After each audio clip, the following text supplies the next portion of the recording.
Okay, ధర్మశాస్త్రము లేని వారిని అన్యజనులు అని పిలుస్తాం. ఇంకో వచనం, ఇది కూడా చదవండి ఒకసారి. రోమీయులకు రాసిన పత్రిక 8వ అధ్యాయం 6వ వచనం. 8వ అధ్యాయం 6వ వచనం ఫాస్ట్గా.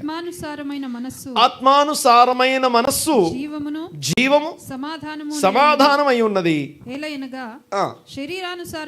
శరీరానుసారమైన మనస్సు దేవునికి విరోధమైనది, దేవుని ధర్మశాస్త్రమునకు లోబడనటువంటి అనగా శరీరానుసారమైన మనస్సు అన్య ఆత్మ అని అర్థం.